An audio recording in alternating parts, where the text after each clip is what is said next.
Hello guys, welcome to StudyIQ. My name is Amit Sani and this is the Hindu paper analysis video. In the morning these videos come, in the evening PIB videos come. So these are carrying important MCQs we are discussing, and in the PIB lesson also I'm discussing very important questions. So please do not miss any of the lesson. The PIB lesson is being ignored by many of the students. So this is all up to you. I am doing my work, but how much advantage you can take, this is all up to you. So I would suggest do not miss these lessons. More than 10 to 15 questions daily we are discussing in both these lessons, and the data which is appearing in both these lessons, that is also very crucial for the prelims examination this year. So let's start the lesson and inspire others. Be the light in the dark, be the calm in the storm, and be at peace with while at war. Everything is talking about the balance, that if any extreme is pulling you, then you stay in between and you work in the opposite direction. If it is more a depressing stage, then you go towards motivation. If it is too much of excitement, you go towards a calm. So this is all balance, and how you can lead a balanced life.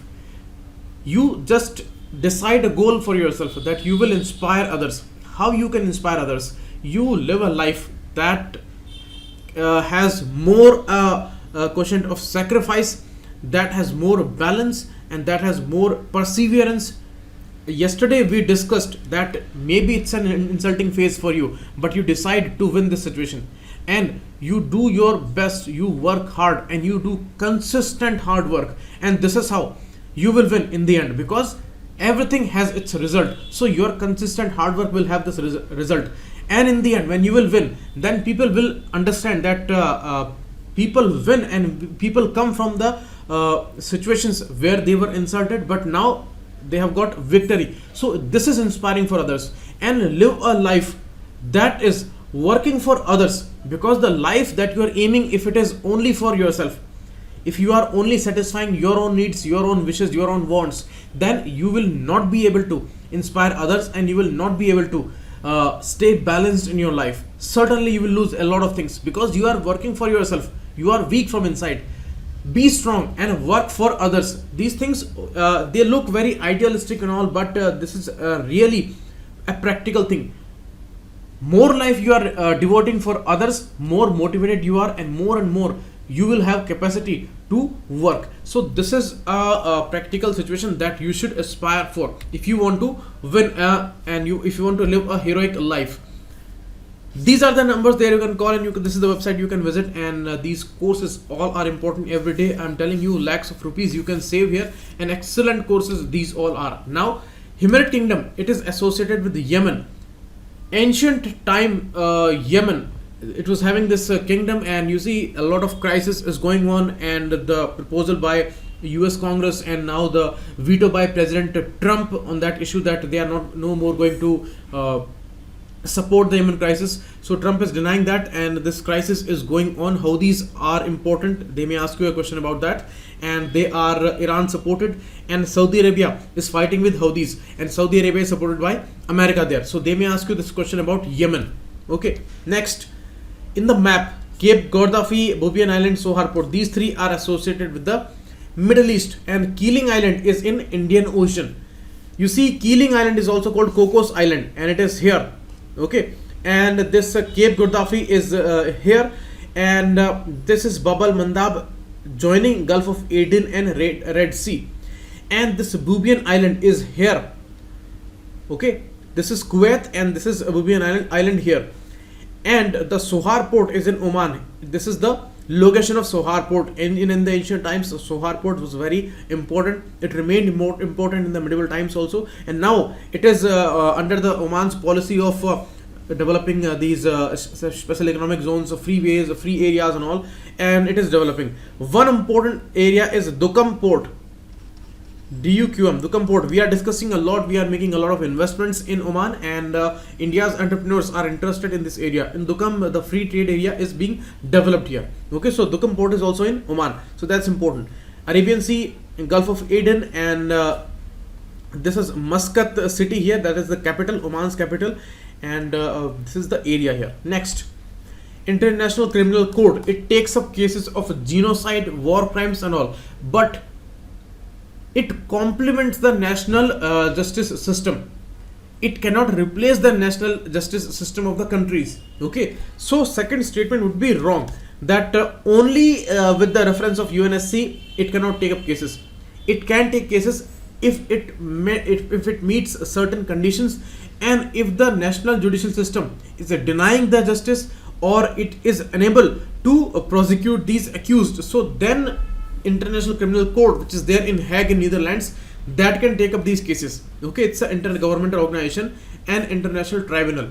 So only one is the correct answer, second is wrong here. You can see Rome Statute is the important document that is ratified by countries which are signatories and they become member of the ICC, and this Rome Statute was put on sign on July 2002. Okay, so it was entered into force and it's a multilateral treaty.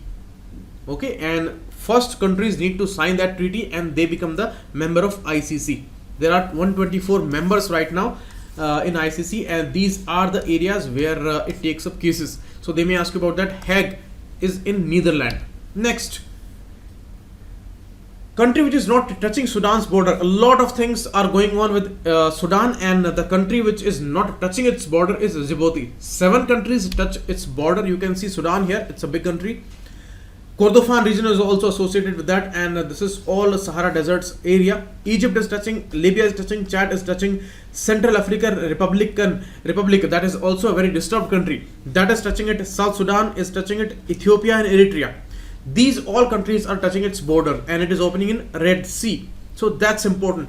But Djibouti, you see, it's there on the eastern coast of Africa, and Ethiopia is in between. So it is not touching the border of Sudan. So these important questions are very crucial for prelims.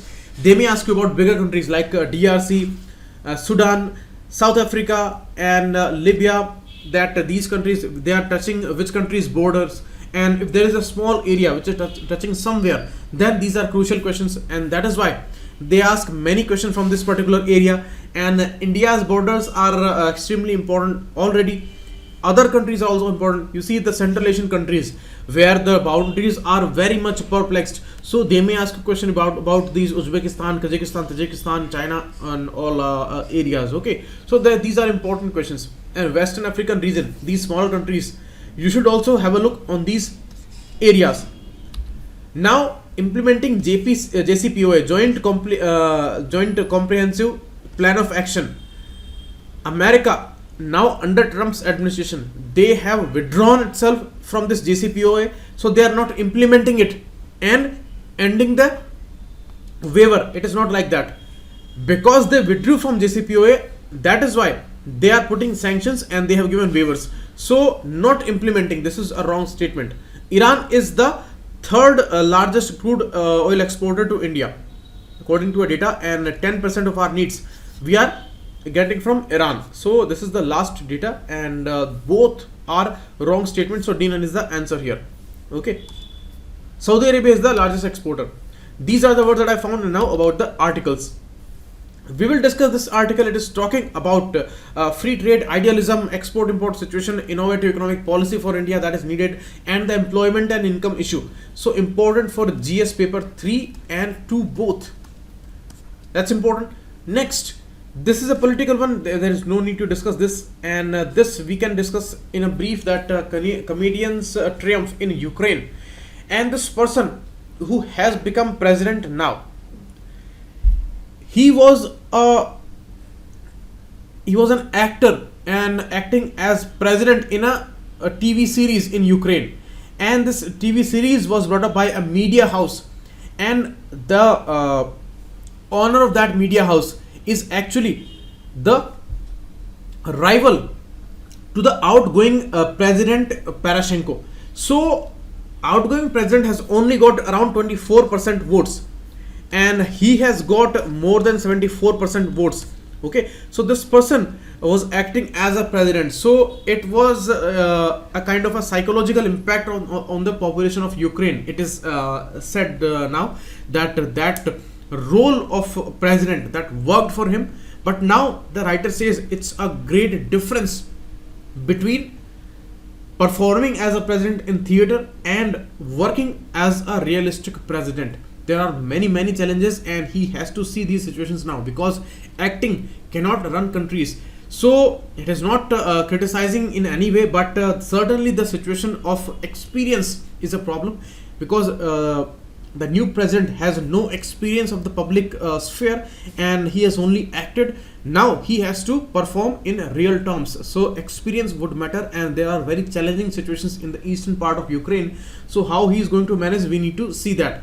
Okay, so this situation of this world is bizarre these days. People are frustrated a lot with the incumbents, the governments and all, and they are finding change in a positive way. So now he has a great chance, great opportunity to learn, but certainly expertise would be needed to run the country. So this is the situation.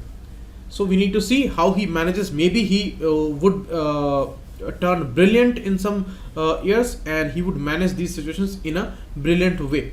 Next, this issue we will discuss a very important decision taken by Supreme Court regarding compensation of a Gotra victim. Okay, so we will discuss that, important for GS paper 2. Some details are there. This article, it is ongoing issue of Sri Lanka's bombing, and many people they are killed now, and around 400 people. I think the number are around 370 right now, and their numbers are increasing, unfortunately. So this many number of people, they are dead after the incident. And the issue is that the things which are appearing now, the group has taken a responsibility, and intelligence for sure was available. India has also given intelligence reports in December, but now the reports are like that. The top leadership, they remained totally inefficient and disillusioned there.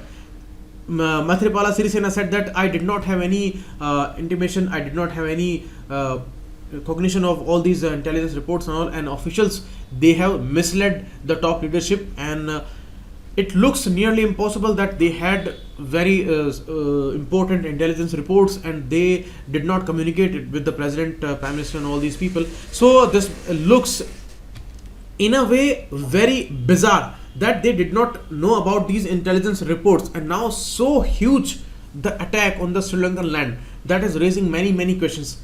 But you see, a very twisting situation is here, that in December Sri Lanka is going for elections, and you see the name election, that raises many questions in the world today, and many things we are observing all over these countries before elections.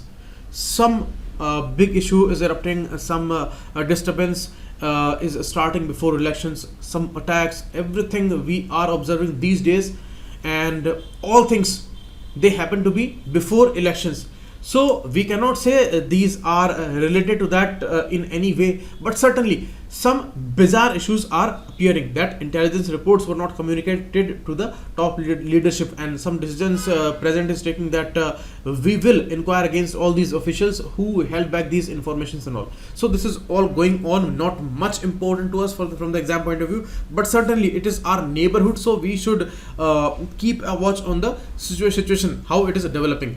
We will discuss this article. It is regarding Belt and Road Initiative, and how it is important to remain active with Belt and Road Initiative, and it's a huge phenomena, a huge geopolitical phenomena, important for GS paper 2 and 3 also. Regarding economy also it is important. Next, here, compensation for Bilkis Bano underlines state's obligation for horrific crimes. You see, it was totally unfortunate whatever happened in Gujarat in 2002, and a victim, Bilkis Yaqub Rasul Bano, was there. She was pregnant when she was raped.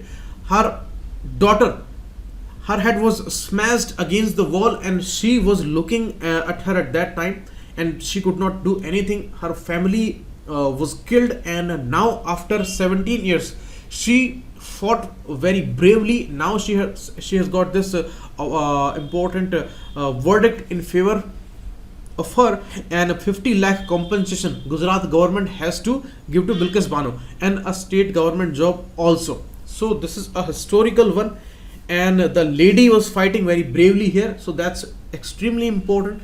And some things which are important here, that the Code of Criminal Procedure was amended in 2008 to insert section 357A, under which every state government has to prepare a scheme to set up a fund from which compensation can be paid to victims of crime and their dependents who have suffered losses and injury. So it is for rehabilitation.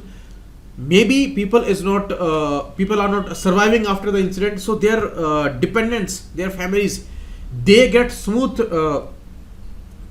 procedures of this compensation and all, and that is very, very necessary. So that is why this amendment was done. And central government, that also having a central victim compensation fund, okay, CVCF. So that's also important here. And now if you talk about NALSA, that is the important legal service authority created for the poor people of India. So NALSA has prepared a compensation scheme for women victims and survivors of the sexual assault and other crimes. So these are important steps that we have taken in the past, and these things are active now, and sincere execution of all these rulings and all that is needed. But you see, the huge issue is that there are many victims, crores of victims are there. How we can decide about these things? But you see, some are rare crimes and some are rare incidents that need, and their emphasis is really too much on the public sphere. So it is important to take these kind of decisions, and this compensation is a huge thing. In the case of mob lynching, you see, mob lynching is a very unfortunate phenomena in the present time in India, and it is much more political, much more idealistic. So you see, in these incidents, these are not normal incidents, and they are one of the most horrific incidents in a democracy where mob rules and it takes life for someone. So here it is the biggest responsibility with the state, that it takes action, and the compensation can be the only last solution for some relaxation to the dependents of the family. So here also these things are much more important. So in the mains and in the prelims, these things can be very important. You can write them into mains, and that these are the steps that we have taken. NALSA is a very important authority. It's a statutory authority, and it is not there in the constitution. It was there in DPSPs. Okay, in the DPSP it was said that the justice should be available to the poor person. So NALSA was created as an authority, and many questions have been asked related to NALSA in prelims examination recently. Okay, next, taking advantage of Belt and Road Initiative. When we denied Belt and Road Initiative on the first instance, then also some important economists and some important scholars, they said that we should have joined BRI forum. But the issue of sovereignty is of much importance, and we cannot deny the sovereignty issue at any cost. It is very much crucial for us. It is the issue of national security, and when it is Pak occupied Kashmir, then it becomes much more sensitive for us. How we can allow that thing, because they are inflicting pain on us, and how we can allow these things to these countries, because it is running through POK, and Pakistan and China, they will be beneficiary here, and they are inflicting pain on Indian ground. So it is really unfortunate. So we cannot allow. But you see, a very important and valid point raised by the writer here, that Gilgit Scouts in 1913, before World War I, it was raised by Britishers. This army, actually, an important group, the armed group that was raised by Britishers in 1947. They uprooted the important rule of governor of JNK at that time. Okay, and after that they subscribed to Pakistan, to this land. Okay, and it became Pak occupied Kashmir at that time, but officially it remained the Indian territory, but administered by Pakistan. So it was a kind of a text specifically that said that it's Pak occupied Kashmir and it's Indian territory. But now you see, we can have changes in this draft in an intelligent way. We should raise these issues, and there can be a new discussion on the Pak occupied Kashmir territory. Okay, and this can be a great solution to become active in the Belt and Road Initiative. Why? Because Belt and Road Initiative is a kind of a huge deal. it's not a simple thing where China is having a population of 1.42 billion people. Okay, so it's a huge deal. And India is having 1.37 billion people, and India's population is rising with a very fast pace.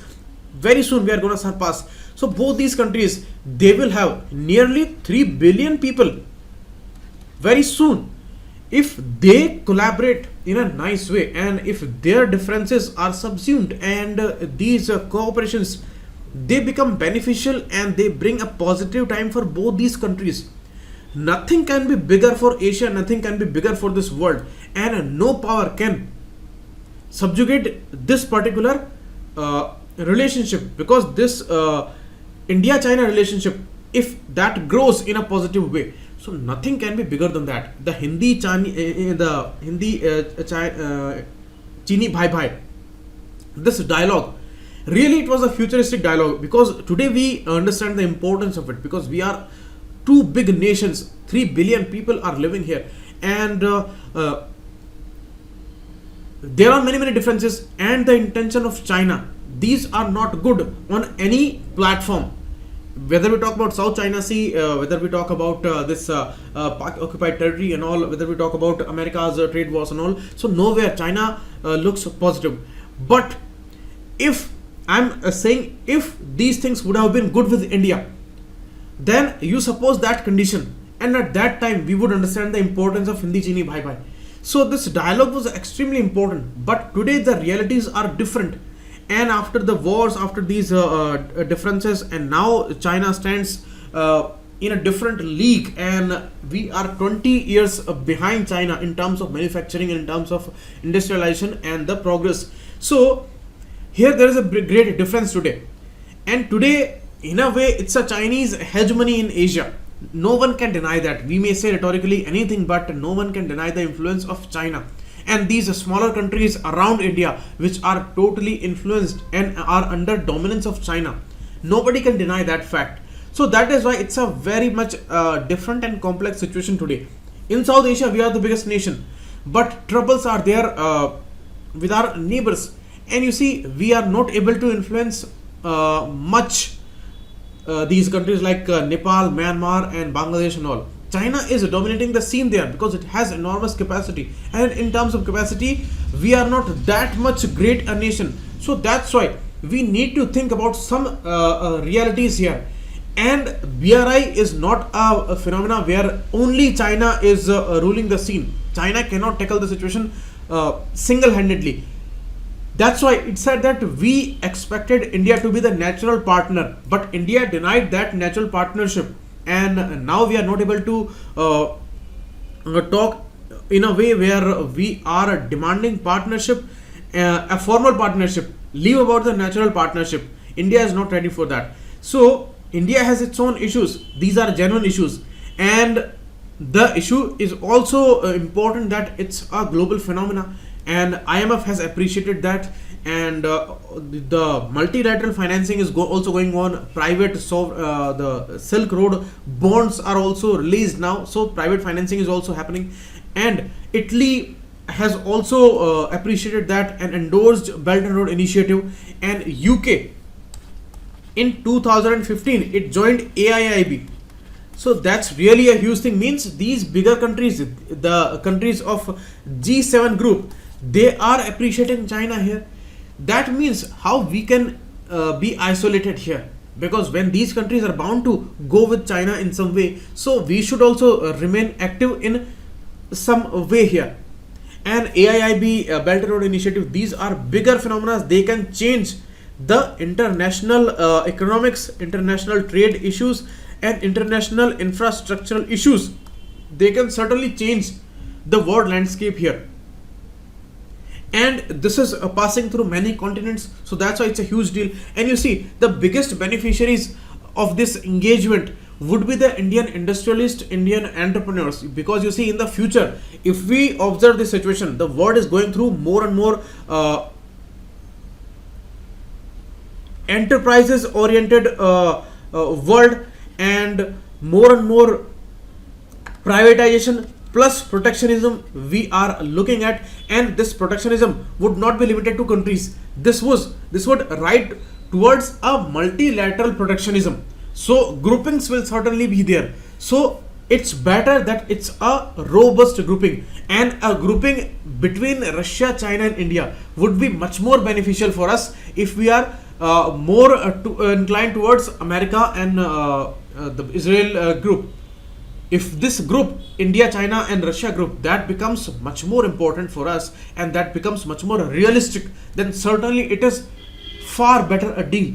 So this world is going towards a multipolar world, and in this observation, the enterprises, these companies, MNCs and all, these are gonna grow a lot, and they will be at advantage with this important capacity of BRI in terms of transport, energy transmission and communication. So advanced manufacturing and innovation driven development, that would be beneficial for progressive nations if we are participating in it in a confident manner. And confident manner phrase is very important here.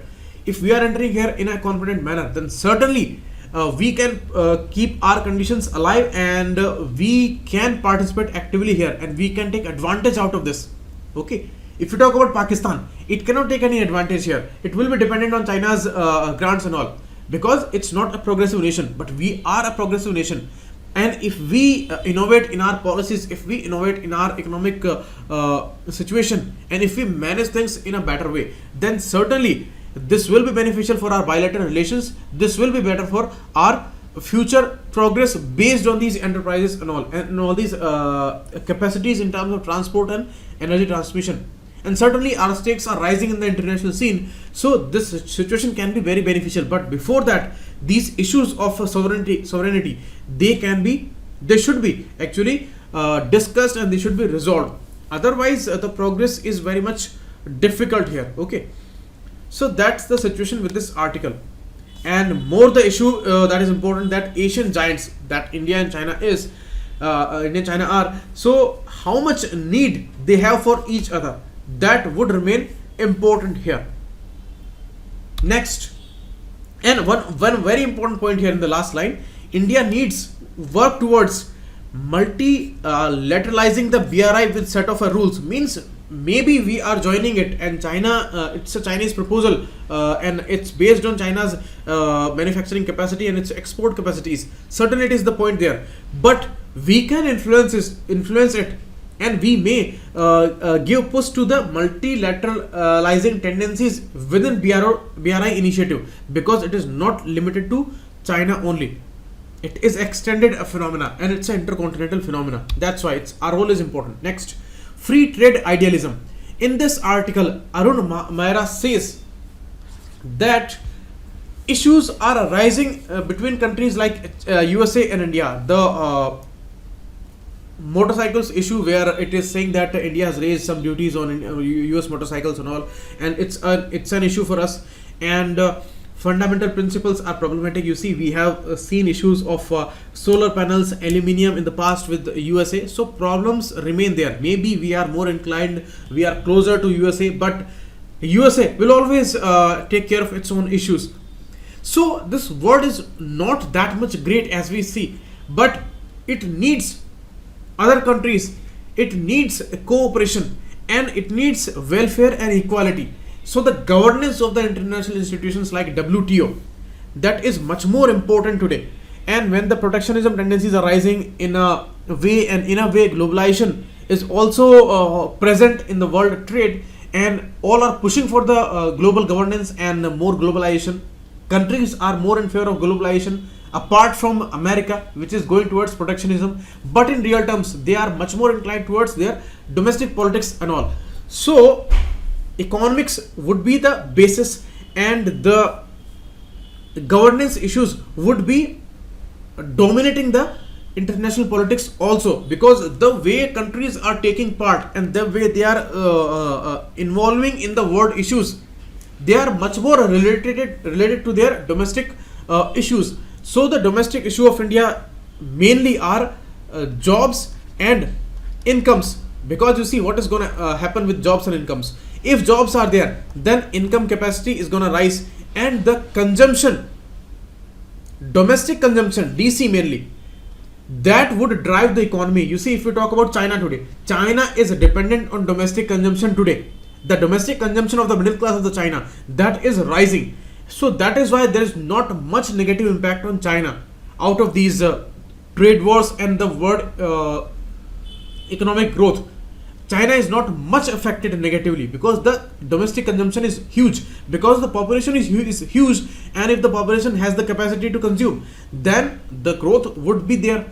Same case with India, a huge population, but the jobs and income is not there with the people, so average person is not able to consume much, and that is why the growth is somewhat confusing here. Maybe the numbers are showing a lot of things, a lot of positivity, but the jobs are certainly not there, and this way we cannot go for a longer period of time. We need some assessment, we need some changes here. And you see, jobless growth we are observing, and it is happening since 2009, that we are able to see that it's a jobless growth, and the lacks of our weak industrial policy that were observable in 2009 when the new government of UPA2 came. So since then we are struggling with the jobless growth issue, and now we are looking at the very much complex and negative scenario of the jobless growth, where there is too much joblessness, and we should have taken many robust steps in 2014 year, but we did not take much. Today we are observing financial crisis, we are observing in private investment and public investment crisis, we are observing farmers crisis, jobless growth is there, jobs are not there, all kinds of big crises are going on in India, but the numbers are showing a different story. So everyone accepts that it's a jobless growth. Maybe government does not accept that, but it is the reality. So it's the result of weak industrial policy. We became a service oriented nation straight from being a agricultural dominated economy. So the manufacturing capacity was missing there. The second step was missing. So now we had to work in that way, and Make in India issue was related to that. But that is not realized in a 100% way. We cannot say that whatever expected was there from this Make in India and Stand Up India, these schemes, we have not performed in the same manner. So that is why a innovative and imaginative industrial policy is the need of the hour. We need to take steps now, and when the new government would come after May, so first they need to think in imaginative way for the industrial policy and in an honest manner.